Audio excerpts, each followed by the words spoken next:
My name is Mara Reyes, and if you've ever wondered what betrayal feels like when it isn't whispered but written into your life like law, let me tell you.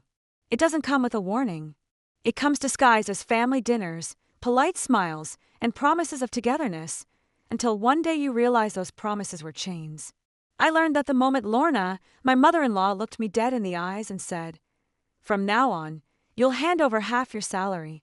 Her voice wasn't just a command, it was a claim, as if my hard work, my hours, my sweat, suddenly belonged to her. That single sentence didn't leave the air after she spoke it. It stayed.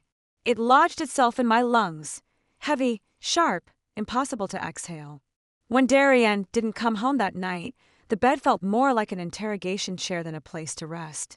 I lay across it, staring up at the ceiling I had paid for, the rent, the mattress, the sheets, all of it mine, though it never truly felt like it. I told myself to breathe, slow and steady, but the silence pressed in on me, thick as tar. I needed an escape from my own thoughts, so I reached for my laptop and balanced it on my stomach. Maybe emails would ground me. Maybe a reminder about some forgotten subscription or a new offer would distract me. But betrayal doesn't give you distractions. It gives you proof. When I logged into my payroll account, I noticed it immediately. The numbers didn't belong to me. The account listed wasn't mine. I blinked once, twice, refreshed the page. My chest clenched as though someone had placed a hand over my heart and squeezed. I compared it to my bank app, double-checked the routing digits, then triple-checked. No mistake. This wasn't my doing. Someone had gone into my account, into my life, and rerouted my survival. I called HR with fingers trembling but voice steady. "This is Mara Reyes," I began, clinging to professionalism like it was armor. "I just noticed my direct deposit details have changed." The woman on the line hesitated, scrolling, and then answered, "Yes, it shows the update was submitted last week." My pulse spiked. I hadn't logged in for a month. "Can you tell me whose name is attached to that account?" I asked. Another pause then. "I can't disclose that information, but I suggest you reset your password immediately." I thanked her. Can you believe that? I actually thanked her, as if courtesy could shield me from what I already knew. I hung up and sat frozen for a moment, letting the silence return, but this time it wasn't just silence. It was sinister. My rage didn't scream. It seeped in, slow and poisonous, wrapping itself around me until I had no choice but to move. So I did what survivors do. I documented. I took screenshots of everything, the altered bank info, the history, the timestamps. My mouse clicked with mechanical precision, even though my hands shook. I built a folder, hidden but secure. Insurance. Proof. The kind of evidence you save in case no one believes you later. And in that moment, clarity came to me like a slap. This wasn't a glitch. This wasn't random. This was a setup, and it had Lorna's fingerprints all over it. I didn't text Darien. I didn't call him. What good would that have done? His excuses had always been rehearsed, his apologies always half-hearted. No, silence was better. Silence gave me room to think, to plan. So I sat there with the rising sun spilling across the floorboards, my mind already pulling threads together. For years I had told myself I was part of a family. What I had really joined was a syndicate masked as tradition, disguised as love. They thought they had cornered me, but they had no idea that prey, when cornered, learns how to bite. I kept replaying the thought in my head. They think I'm weak, they think I'll fold. But weakness isn't what I felt. What I felt was the slow ignition of something that had been smoldering for months, maybe years. Every ignored receipt, every bill I covered, every thank you I never got, they were all dry wood stacked neatly in a pile. And Lorna's demand, Darien's silence, the stolen account? That was the spark. I could feel it catching now, burning hotter, brighter, filling me with the kind of fire no one in their family had ever expected me to have. I remember standing in my kitchen that morning, the faint hum of the refrigerator the only sound in the room, and thinking how absurd it all was. This wasn't love. Love doesn't reroute your paycheck. Love doesn't send fake legal letters demanding half of your life's work. Love doesn't ask you to starve so others can feast. What I had mistaken for family was nothing more than a machine that consumed me, piece by piece, until there was almost nothing left. But they hadn't accounted for one thing. I was documenting everything. Every stolen dollar, every manipulation, every bruise they thought they left only on my spirit, I was turning all of it into evidence. I sat down at the dining table, notebook open, pen in hand, and began to list every expense I had carried. The rent, the electricity, the endless groceries, the surprise medical bills, even Lorna's dentist copay. My handwriting carved into the page harder with each line, the ink digging so deep it nearly tore the paper. It wasn't just numbers. It was years of my life, disguised as transactions. My chest tightened as I counted them. 12, 15, 18 separate costs that never should have been mine. The page looked like an autopsy report, every bullet point a small death I had endured for them. And then at the bottom, I wrote words that shook even me. This isn't a marriage. This is a syndicate. For a long time, I stared at that line. The truth of it crawled beneath my skin like ice, but also like liberation. I wasn't crazy. I wasn't paranoid. I was living inside a network designed to drain me. And now, by writing it, I had named it. Naming a monster is the first step to killing it. Hours slipped by. The daylight shifted from gold to harsh white, casting sharp angles across the floor. My eyes burned from staring too long at receipts, from cross-referencing bank statements. But I didn't stop. With each entry into my spreadsheet, date, description, amount, receipt number, I felt less like a victim and more like an investigator in my own life. They thought I wouldn't notice. They thought I wouldn't track. But I was building a case stronger than any of their lies.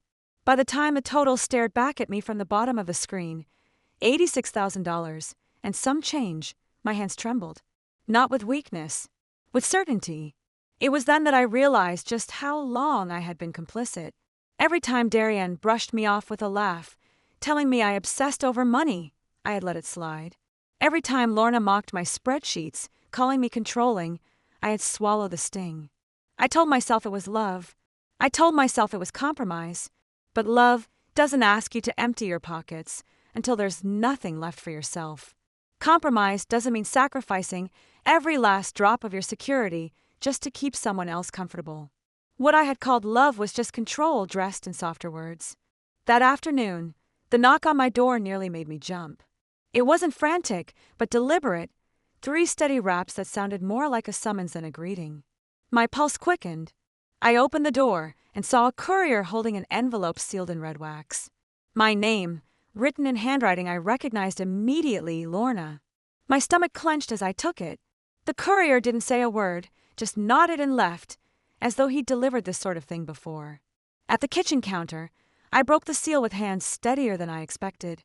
Inside, on fake legal stationery with gold trim, was the demand. Half my income to the family trust, framed as duty, as obligation, as honor.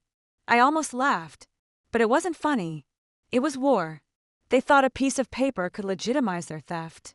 They thought hiding behind formality would make me obey. But they underestimated me. I slipped the letter into my evidence folder, right beside the screenshots in the ledger. And as I did, I whispered to myself, not as a victim but as a promise. If they want to play this like a syndicate, then I'll be the whistleblower who brings it all crashing down. When I woke the next morning, the air felt different. Not lighter, not safe, but charged, like the moment before a storm when the sky holds its breath. My eyes burned from lack of sleep, my body stiff from hours hunched over spreadsheets and receipts. But beneath the exhaustion, there was clarity. For the first time in months, maybe years, my mind wasn't clouded with excuses for Darien or false gratitude for Lorna's crumbs of approval. The fog had lifted, and all I saw was the raw truth. I was surrounded, manipulated, drained. And now, they were about to learn what happens when you corner someone like me. I made oatmeal, not coffee. Coffee was survival fuel, the bitter jolt that carried me through long nights of holding everything together. But tea was deliberate. Tea was patience. I needed patience now, not frenzy. As the kettle hissed, I opened the blinds, letting gray Portland light filter into the kitchen. For a moment, it almost felt peaceful. But peace is fragile when you live in a battlefield disguised as family. Then came the sound, the harsh scrape of metal against metal at the front door. My stomach dropped. Keys. Someone was trying to force their way in. My pulse thundered in my ears, but I didn't panic. I stood, steady, bowl in hand, and waited. When the lock refused to give, the pounding started. And then his voice. Darien. Mara. What the hell? Are you seriously locking me out of my own house? His words, muffled by the door, were already thick with anger. I walked over slowly, every step measured. My hand pressed against the doorframe, steadying myself. When I opened it just a crack, his face filled the space, flushed red, hair disheveled, eyes frantic like a cornered animal. He glared at me as if I were the criminal. Whose name is on the lease? I asked quietly, my voice flat, stripped of any softness. He blinked. No answer. Whose name is on every bill, every receipt? I pressed. The silence between us was louder than his pounding fists. That's not the point, he snapped, jaw tight, that familiar defensive mask sliding into place. But it was the point. It had always been the point. We live here together, he shouted. You can't just. I can. I cut him off, my tone like ice. And I did. He shoved at the door, testing my weight behind it, but I didn't budge. Reflex took over. I pushed back with my shoulder and slammed it shut, locking it with a finality that echoed in my chest. His voice rose again, indignant, cruel. You're being ridiculous, Mara. You're blowing this way out of proportion. But I didn't argue. I picked up my phone, typed one sentence, respect my space or you'll regret it, and sent it. His fist thudded against the door a few more times, weaker now, frustration bleeding into defeat. Through the peephole, I watched him pace the hallway, muttering under his breath. Finally, the ding of the elevator carried him away. Only then did my shoulders sag, only then did I exhale. My hands trembled, not from fear, but from something sharper. Power. That was the first line I had drawn. The first boundary made real. 4 years. Darien had treated my apartment like a revolving door, a stage for his empty apologies and broken promises. He thought I would never push back. He thought he could come and go as he pleased. But locking that door wasn't just physical, it was symbolic. For the first time, I chose myself over his chaos. I stood by the window afterward, the city outside moving on as if nothing had shifted, though I knew everything had. My phone buzzed again, but it wasn't Darien this time. It was a new number. The message was short. You should talk to him. He's spiraling. No name at the bottom, but I didn't need one. I knew it was Kalen, his brother, the quiet one, the observer who never got his hands dirty but always seemed to benefit when the dust settled. I stared at the words, then forwarded the message directly to my evidence folder. No reply, no explanation. Just more proof. Proof that Darien's unraveling wasn't mine to fix, that the family's whispers and interventions were nothing more than another tactic to drag me back in. They wanted me to bend, to play the role of the understanding wife, the forgiving daughter-in-law. But those days were over. That night, as I sat at my desk, organizing files into folders titled Exhibit A, Exhibit B, Exhibit C, I realized something crucial. I wasn't just surviving anymore. I was preparing. They thought they could bully me into submission, that they could rewrite my story without consequence. But I was writing it myself, line by line, receipt by receipt. And I promised myself, with every click of the mouse and every screenshot saved, when the time came, their empire would collapse, and they'd never see it coming. That night, sleep refused to come. I lay in bed staring at the ceiling, tracing the cracks in the plaster like they were maps of my life, every fracture a reminder of where I had bent until breaking. The quiet was heavy, punctuated only by the hum of the refrigerator and the occasional car horn drifting up from the street below. And yet, even in that stillness, my mind pulsed like a drum. Every memory of Darien replayed, each one sharper than the last, until it no longer felt like reminiscing but like evidence being presented in a courtroom. I remember the first time he stayed over, how he had promised to help out with rent soon, his hand brushing mine across the counter as if charm could substitute for commitment. I remember the way Lorna had once praised him at a family dinner, her voice dripping with approval, while I sat quietly, invisible, my contributions erased. I remembered ISA, always with that look in her eyes, like she was cataloging every move I made to use against me later. And Kalen, the shadow in the corner, silent but always there, absorbing, calculating. None of them saw me then, not truly. They saw what I provided, what I sacrificed, what I endured. But they never saw me. Now they would. I rolled onto my side, clutching my journal to my chest. The leather cover was worn from years of secrets, of silent venting when my voice would have been dismissed. Tonight, though, the pages weren't for tears, they were for strategy. I began writing, not about my feelings, but about patterns. Every time Darien disappeared, every excuse he used, every instance where money vanished or promises dissolved into dust. I catalogued Lorna's manipulations. I essayed subtle digs, Kalen's cryptic texts. The words flowed like water, page after page, until the journal became less of a diary and more of a manifesto. Somewhere between the scribbled timelines and annotated receipts, I caught sight of myself in the mirror across the room. My hair was messy, my eyes ringed with fatigue, but behind the exhaustion there was something fierce. Determination, a flame I hadn't seen in years, maybe ever. I whispered to my reflection, "They think I'm weak." My lips curled into something between a smile and a snarl. They have no idea who I am. The next morning, I tested that flame. I walked into work with my head high, shoulders back, wearing the emerald scarf Darien always said was too flashy. The scarf caught the light, drawing eyes, but for once I didn't shrink under the attention. I welcomed it. Power is in perception, and I was done hiding. When a coworker asked if I was okay, I must have looked different, sharper. I simply smiled and said, "Better than ever." And I meant it.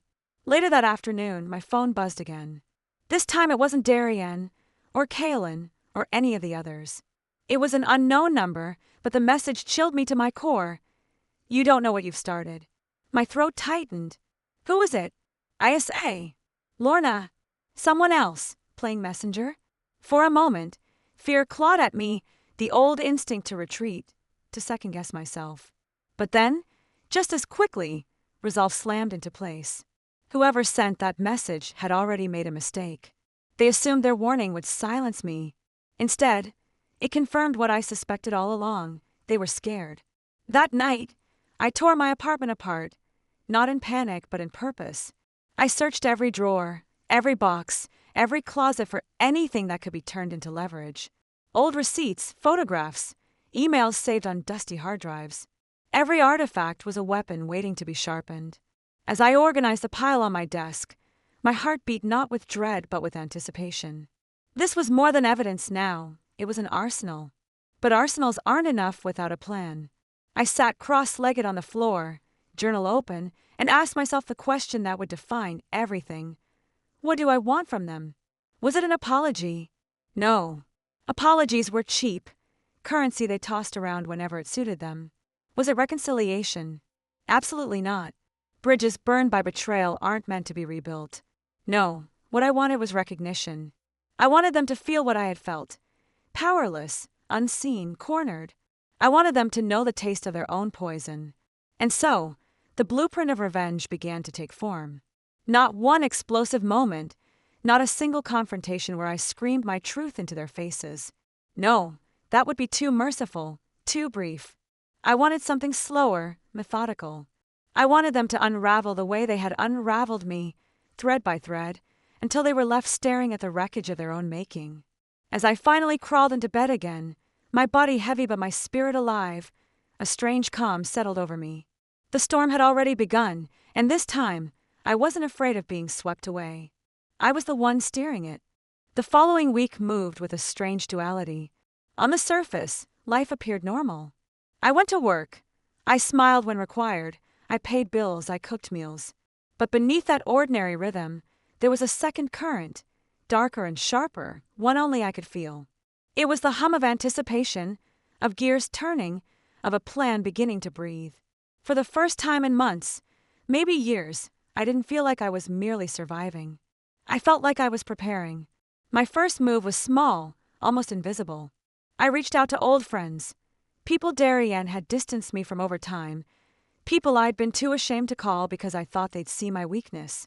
But when I texted them, when I let my voice crack over the phone and told them I missed them, something miraculous happened.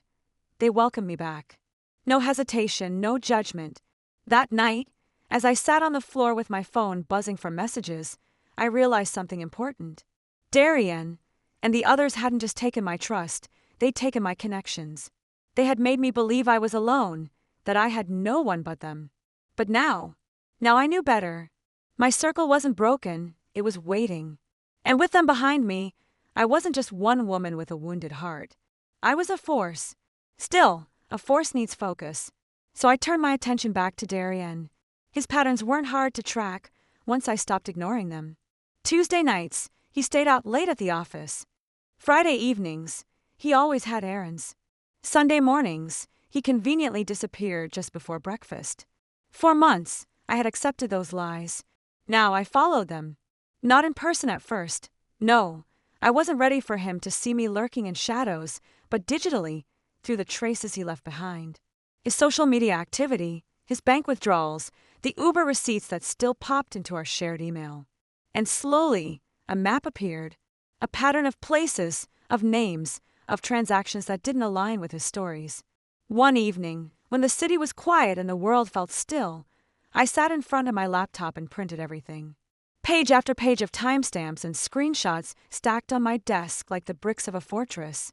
As I looked at them, my heart pounded, not in fear, but in exhilaration. For so long, I had been blind.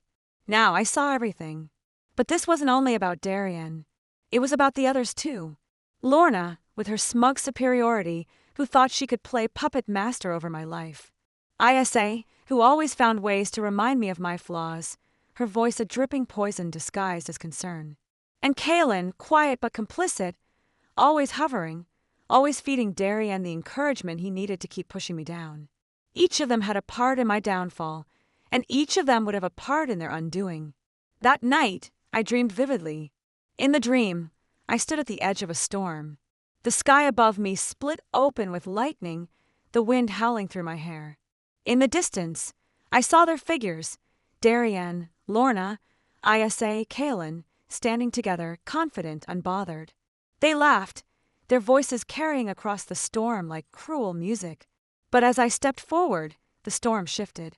The lightning bent to my will, the thunder rolled at my command, and one by one, their laughter faltered. When I woke, my hands were trembling, but not from fear. From hunger. The hunger to make that dream real. The next morning I acted. I started with Lorna. She had always been the one who craved control, who thrived on appearances. So I crafted an email, anonymous, impossible to trace, that contained just enough truth to shake her foundation. Nothing overt, nothing that could expose me but a whisper. A reminder that someone knew more about her than she wanted revealed. I hit send, and though my body quaked, my spirit soared. It wasn't the act itself, it was the symbolism. For the first time, I had struck back. Hours later, I received no reply, but I didn't need one. I knew she had read it. I could feel it, like the ripple of a stone tossed into water. She would be unsettled now, paranoid. And paranoia was the seed I needed to plant. As I sat by the window that evening, watching the city lights flicker to life, I whispered to myself, "This is only the beginning." My reflection in the glass didn't look broken anymore. It looked dangerous. And for the first time in so long, I wasn't afraid of that. I welcomed it. The days that followed felt like a chess game, and for the first time, I was no longer the pawn. I was the one moving the pieces, setting traps, watching them stumble exactly where I wanted. The more I planned, the more control I felt seeping back into my veins, and with every small step, the fear that had once caged me turned into a blade I held in my own hand. Lorna was still rattled. I could tell from the way her voice cracked during a call Darien accidentally left on speakerphone. She was trying to sound confident, but there was a tremor in her tone I had never heard before. Good. It meant the seed I planted was growing, twisting in her chest, making her second-guess everything around her. She was paranoid now, and paranoia is the beginning of collapse. But my real focus was Darien. He was the root, the one who had orchestrated so much of my pain. And if I wanted to destroy the others, I had to start by weakening him. Weak men crumble fast when the foundations they've built are exposed. So I tested him. Small things at first. I left subtle reminders in places I knew he would see but couldn't explain. A photo of us from years ago slipped between the pages of his favorite book. A handwritten note tucked inside his jacket pocket that simply read, "I know." Nothing more, nothing less. I imagined his face when he found it, the way his mind would spiral, trying to figure out if it was me, or someone else, or if he was losing his grip. The beauty of revenge is not always in the act, it's in the anticipation it creates. It's in watching the strong pretend they're unshaken when inside, they're cracking piece by piece. Darien had always thrived on control, on being the one who dictated the terms. Now, with every little move, I was stealing that from him. I remember one night vividly. He came home later than usual, his tie loosened, his face pale. He tried to act normal, but his eyes darted around the room like he was searching for something, or maybe someone. I stayed quiet, just watching him. My silence was my weapon. And the longer I said nothing, the louder his guilt became. He poured himself a drink, his hands trembling slightly, and I smiled to myself. For the first time, it wasn't me who felt powerless. Isa and Kaylin weren't far from my mind either. Isa loved secrets, but she loved gossip even more. I knew if I fed her just the right piece of information, half-truths laced with venom, she would spread it faster than a fire in dry grass. And Kaylin, always the observer, always in Darien's shadow, he would be easier. Men like him thrive on feeling included, on believing they're smarter than everyone else. All I needed to do was make him think he had discovered something on his own, when really, it would be me leading him right into my trap. One evening, I sat at my desk, the lamp casting a dim glow over the papers and notes I had scattered like puzzle pieces. I whispered to myself, they took everything from me. My trust, my voice, my peace. But now I take it all back. My voice didn't shake when I said it. It was steady, sharp, and final. That night, I began phase 2 of my plan. I created a new email account, one that couldn't be traced. From it, I began sending subtle messages, not threats but whispers. To Isa, a suggestion that Darien and Lorna were keeping something from her. To Kaylin, a hint that Isa was plotting behind his back. It was delicate work, weaving lies with truths, making sure they couldn't separate one from the other. But as I hit send on each message, I felt lighter, freer. Because this wasn't just revenge anymore. This was justice. When I looked at my reflection in the mirror before bed, I didn't see the broken woman Darien had left behind. I didn't see the fragile girl Isa mocked, or the quiet shadow Lorna dismissed, or the invisible figure Kaylin overlooked. I saw fire. I saw someone who had been reborn in pain, and now carried it like armor. And as I lay down that night, my final thought before sleep was this: they won't see me coming. Not until it's too late. The following week was a masterpiece of quiet chaos. I didn't need to raise my voice. I didn't need to confront them directly. My silence, my subtle nudges, my whispers in the right places did the work for me. I learned something powerful. You don't need to swing a sword when your enemies are more than willing to stab each other in the dark. All you have to do is hand them the blade. Isa was the first to crumble. She had always been quick with her tongue, eager to be the one with the secret everyone wanted to know. I crafted an email design just for her, carefully chosen words, dripping with implication, but never outright accusation. Darien and Lorna are hiding something. Don't trust what they say. You deserve to know the truth. That was all it said. No name, no signature. Just the seed. And Isa, being Isa, couldn't resist. I watched her from a distance one afternoon when she met Lorna for coffee. They sat outside, the spring air brushing against their faces, but the tension between them was heavy. Isa leaned forward, her voice low, her expression sharp. Lorna laughed nervously, trying to dismiss whatever Isa had accused her of, but her hands gave her away. She fidgeted, tapped the table, avoided Isa's eyes. By the end of their meeting, Isa stormed off, her jaw tight, her phone clenched in her hand. Perfect! Kaylin was next. His weakness was pride. He wanted to feel smarter, stronger, more relevant than he really was. So I baited him differently. His email read, "She's laughing at you. They all are. Look closer. You'll see what they've hidden from you." I knew he would obsess over it, search for clues where none existed, twist every interaction into proof. Men like him don't need much to believe they've uncovered a conspiracy. Their ego fills in the rest. Soon enough, I noticed him watching Isa differently, suspicion shadowing his gaze. He asked her questions in casual tones, but there was an edge to his words, a sharpness Isa wasn't used to. She snapped back, defensive, and before long, they were tearing at each other, their voices rising in public places. The group that once stood united now had cracks spreading wide and fast. And Darien, sweet, arrogant Darien, stood at the center of it all, confused and frustrated. He tried to fix things, tried to smooth over the arguments, but every time he stepped in, he only made it worse. Because the truth was, Darien wasn't a leader. He only knew how to control through intimidation, not through trust. And once that intimidation was weakened, once fear no longer held them together, his control slipped like sand through his fingers. I watched all of this unfold with a quiet satisfaction. I didn't rush. I didn't interfere. I simply set the dominoes and waited for gravity to do its work. But even as I reveled in their unraveling, I couldn't ignore the storm inside me. Revenge felt good, yes, but it also stirred up memories I had tried to bury, nights when I cried myself to sleep, mornings when I couldn't look at my reflection without shame, afternoons when I felt like a ghost walking through the world unseen. Those wounds didn't vanish just because I was hurting them back. They pulsed, they bled, they whispered. And yet, maybe that was the point. Maybe my pain wasn't meant to disappear, it was meant to transform. To become fuel. To become the very fire that would consume them. One night, as rain lashed against the windows, I sat at my desk again, the glow of my laptop illuminating my face. My hands hovered over the keyboard, and I asked myself, am I going too far? Or not far enough? The answer came quickly, cold and certain, not far enough. I drafted my boldest move yet, a message for Darien himself.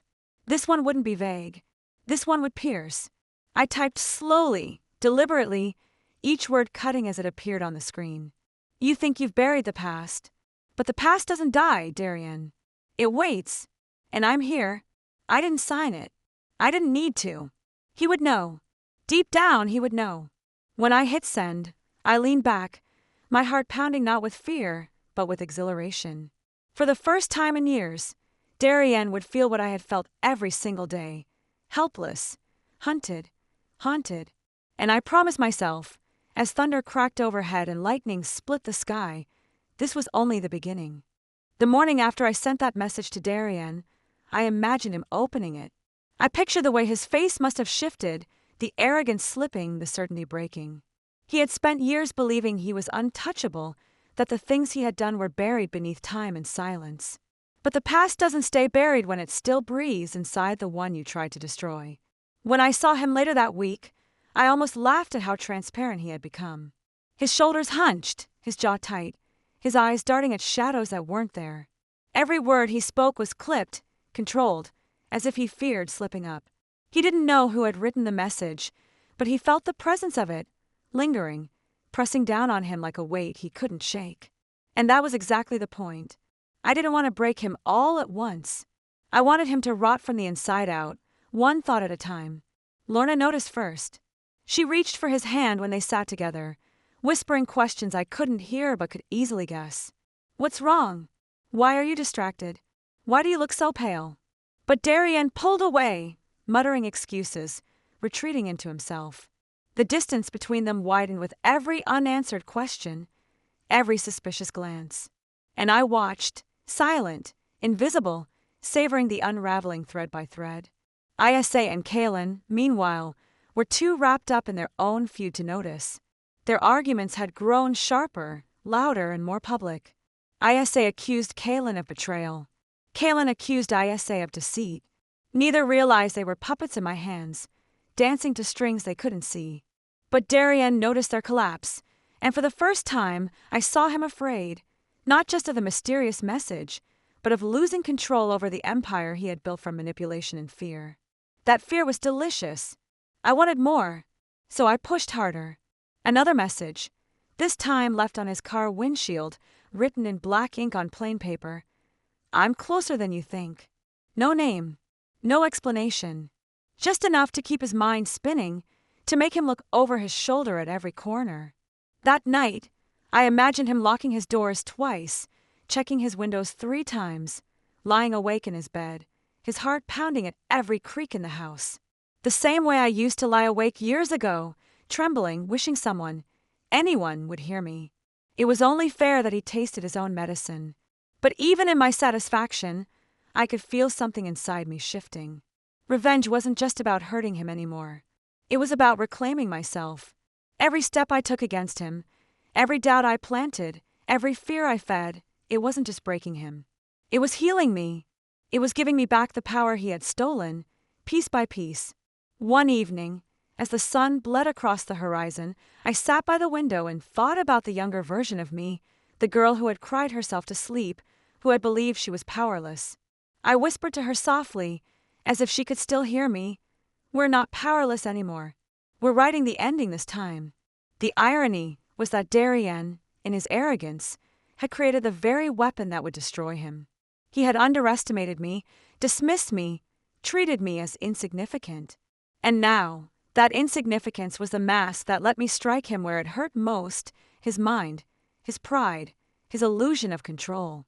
The next day, I watched him walk into the cafe where they all used to gather. He looked different now. Thinner, restless, his confidence cracked. He scanned the room before sitting, his fingers drumming nervously on the table.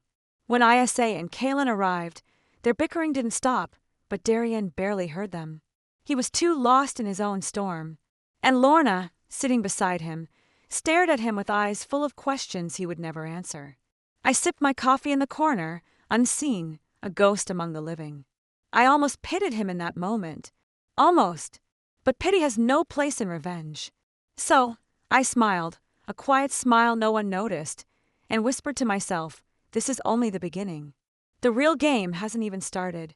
It's strange, watching a man like Darien fall apart. Once, he carried himself like the world bent at his command. His voice was sharp, his laughter cruel, and his eyes full of the kind of confidence that comes from stepping on others without consequence.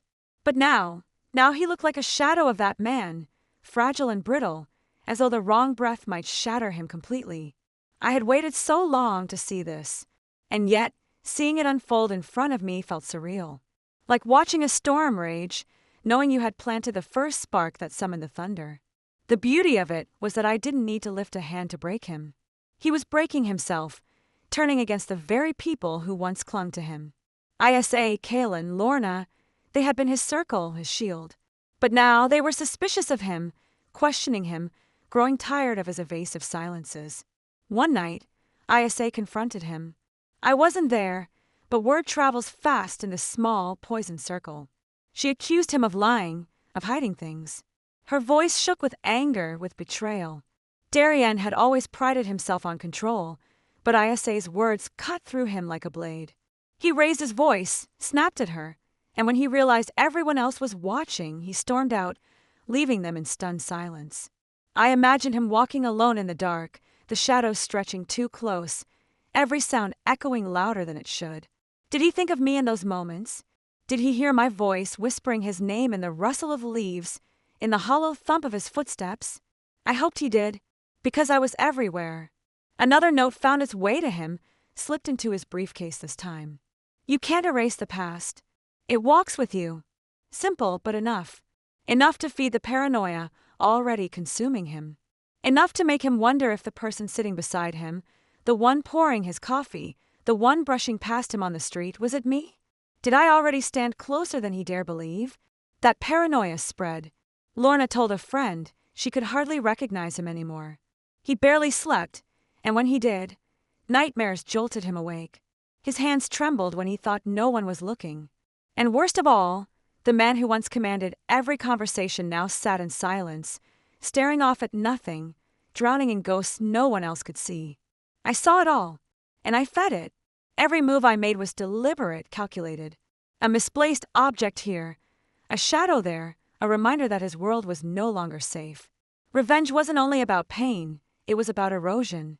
It was about watching him crumble slowly, piece by piece, until nothing of his old self remained. And as he unraveled, I felt myself becoming whole again. Sometimes, late at night, I would sit alone and wonder, was I cruel for dragging this out? For choosing a path that twisted his soul instead of ending him quickly? But then I would remember the years he stole from me, the silence he forced on me, the way he laughed while I bled inside, and the doubt would vanish. He deserved every second of this. Still, I couldn't deny there was a part of me that trembled when I saw him so broken. Not from pity, never pity, but from the raw, intoxicating awareness of my own power. I had turned the hunter into prey. I had taken back the voice he once silenced, and now it was echoing in his ears louder than he could bear. And the best part, he didn't even know the endgame yet.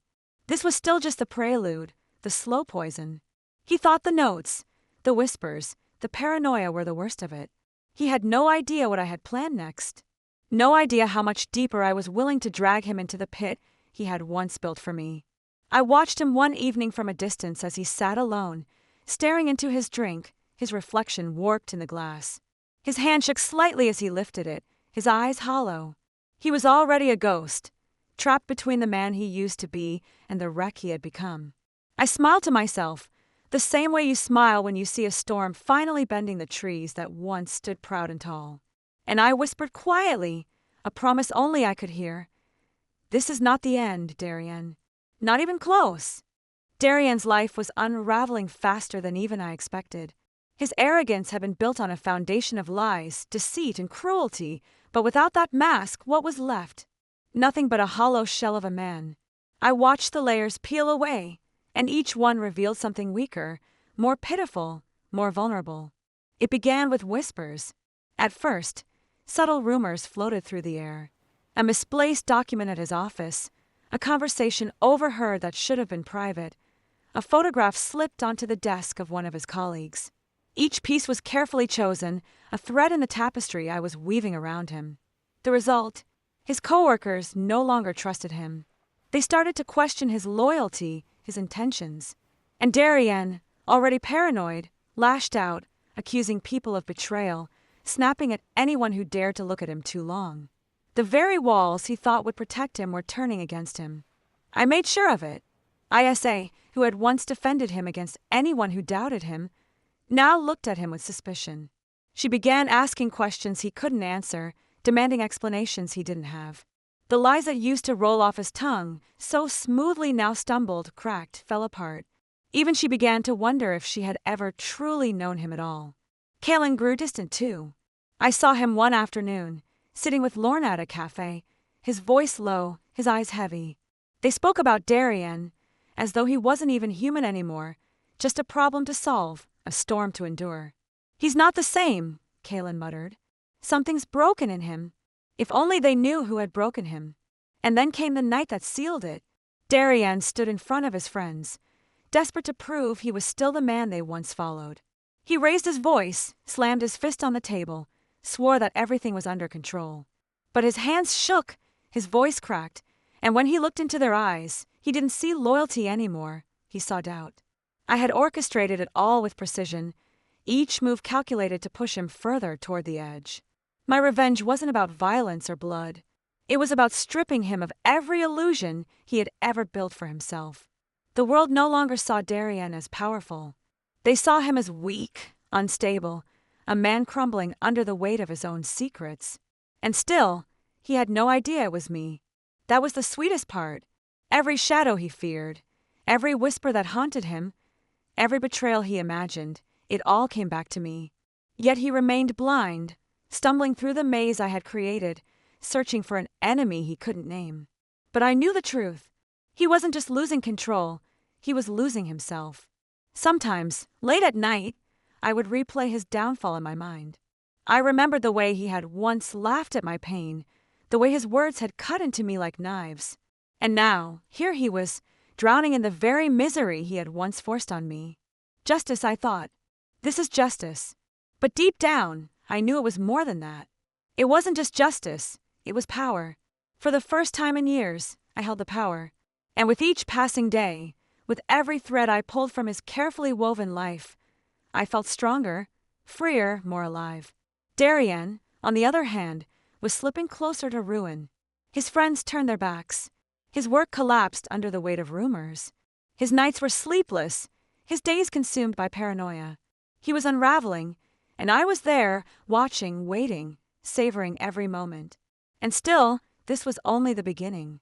The revenge I had planned went deeper than his friendships, deeper than his career. I wanted his soul.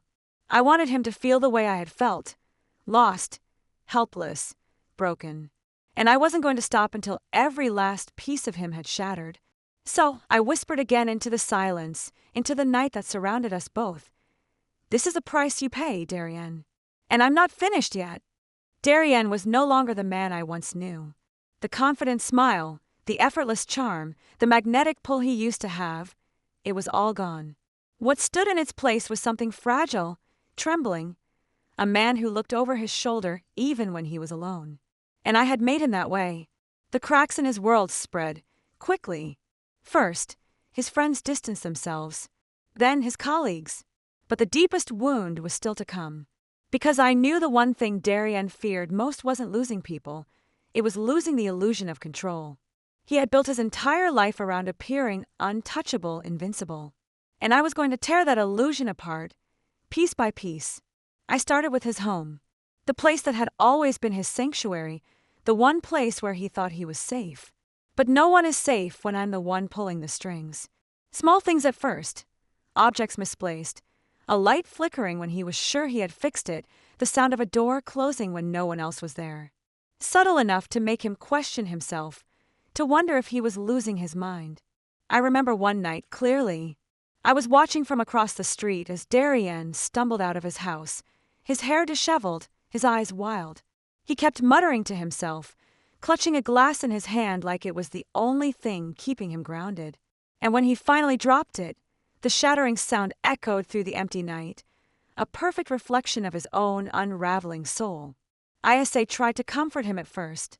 She reached out, her hands trembling as she told him he just needed rest, that maybe the pressure was getting to him. But Darien snapped at her, accusing her of betrayal, of hiding things from him. The irony made me smile.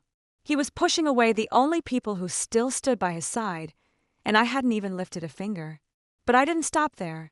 No. Revenge isn't about mercy, it's about precision. I made sure rumors spread further, reaching places that cut deeper. Old secrets resurfaced, things Darien thought were buried forever. And when he tried to defend himself, when he tried to deny it, no one listened anymore. His voice carried no weight, his words held no power. Lorna once said to me, back when things were different, that Darien's strength was in his ability to command a room. Now, when he entered, silence fell, not out of respect, but out of discomfort. People whispered behind his back, their eyes filled with pity or disgust. He hated it, and I loved every second. At night, when the city was quiet, I would sit by my window and think of him pacing, restless, haunted. I could almost hear the sound of his footsteps, the way they would echo against the floor as if trying to outrun the ghosts I had planted in his mind. And I would whisper to myself, "This is what you did to me, Darien. Now it's your turn." But what surprised me most was how natural it felt. Revenge wasn't just something I was doing, it was something I had become. The more he broke, the more I felt whole. The more he lost, the more I gained. And I didn't feel guilty. Not once. Because he had taken so much from me, so much that I could never get back. This was balance. This was justice. Darien's nights grew darker, his days lonelier. Isa stopped calling. Kaylin avoided him. Even Lorna, who had once defended him without question, now kept her distance.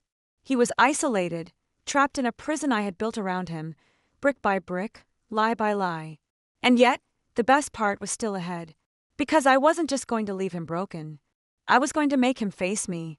To look into my eyes and realize that the person he had underestimated, the person he had once tried to destroy, was the same person who had dismantled his entire life.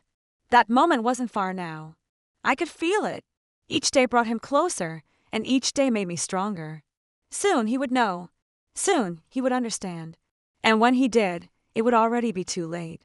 The day I had been waiting for was approaching, and I could feel it in my bones.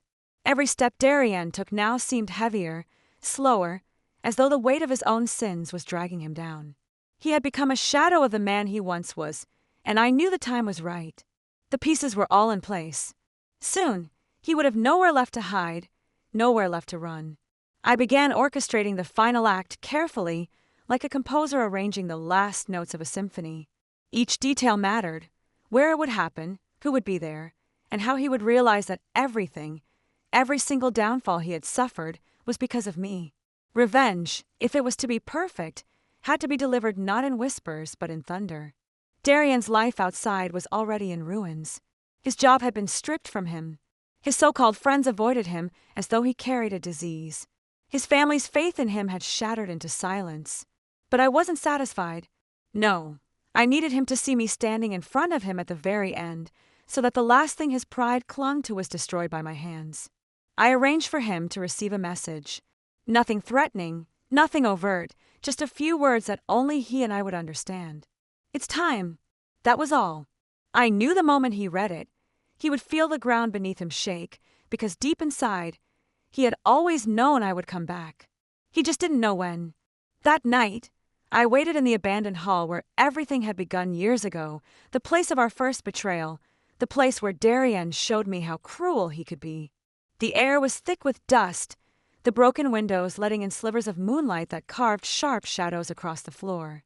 It felt poetic, like the walls themselves remembered what had happened and were waiting for justice to be served. When he finally arrived, I could hear his uneven footsteps before I saw him. Each step was hesitant, dragging, as though he feared what he might find.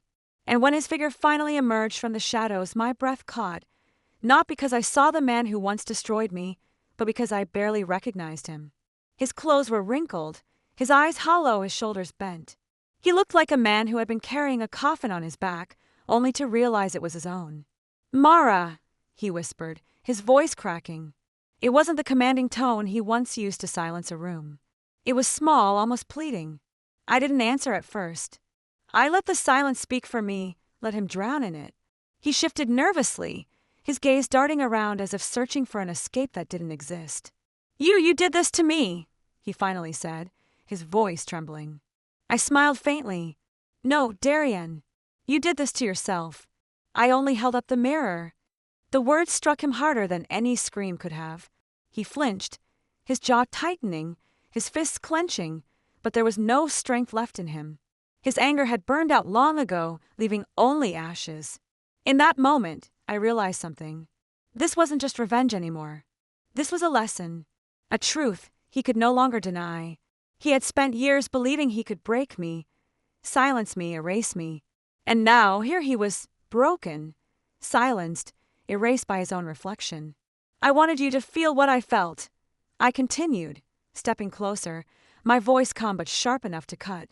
"The loneliness, the betrayal, the nights of staring at the ceiling wondering if I mattered.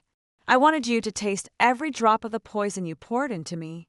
And now you have." Darien's lips trembled as though he wanted to argue, but no words came. His silence was my victory.